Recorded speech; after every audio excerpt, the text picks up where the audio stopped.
You've probably heard the expression, there is no such thing as a free lunch. After all, someone has to pay. This saying is key to understanding the fundamental problem facing all societies, scarcity. This lesson will explore the concept and the choices it leads to. You've already encountered these concepts, scarcity, trade-offs, and opportunity costs in your life. For example, maybe you wanted to buy a new phone and some shoes, but had a limited supply or scarcity of money and could only buy the phone. By sacrificing the purchase of the shoes, you made a trade-off. Trade-offs create opportunity costs, which can be thought of as the road not taken.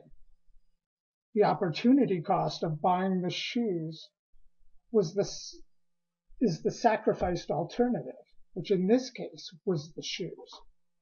Let's take a look at how these concepts work in economics.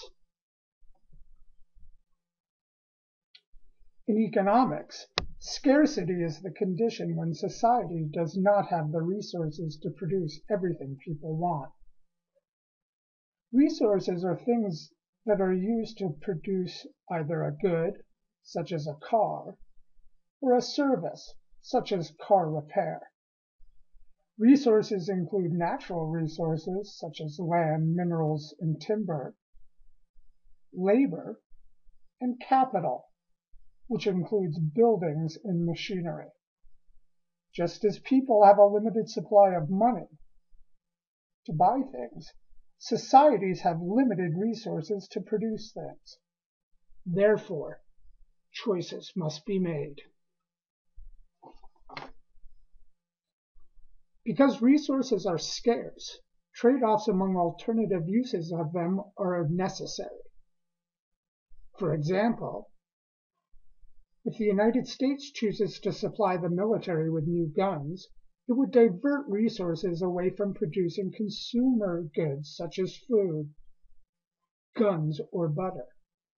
Comparison of trade-off possibilities and the costs and benefits of them help us to make better choices. When we use resources to produce one good or service rather than another, again, think of guns or butter, the monetary value of the sacrificed alternative is called the opportunity cost.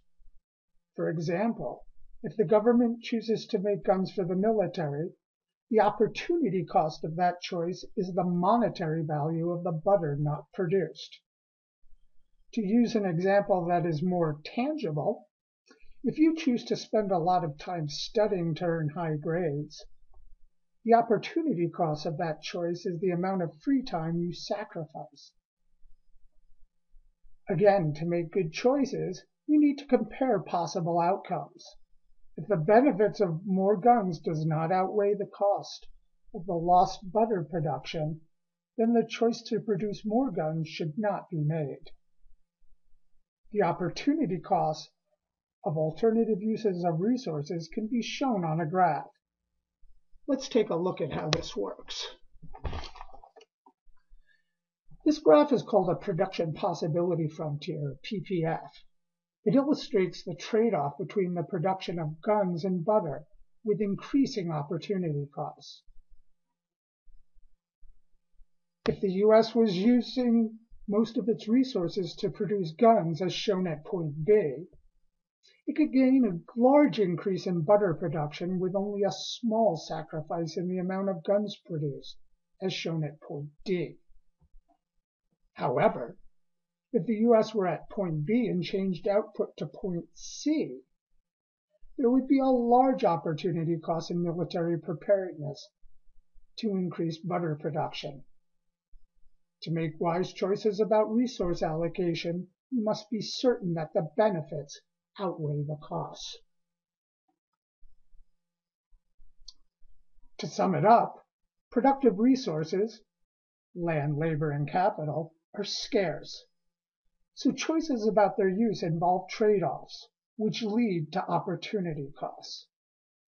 To make good choices about allocating resources, the benefits and costs of these choices must be carefully weighed.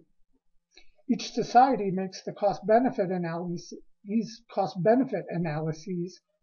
based on their specific economic goals, which include, but are not limited to, efficiency, equity, full employment, price stability, and growth.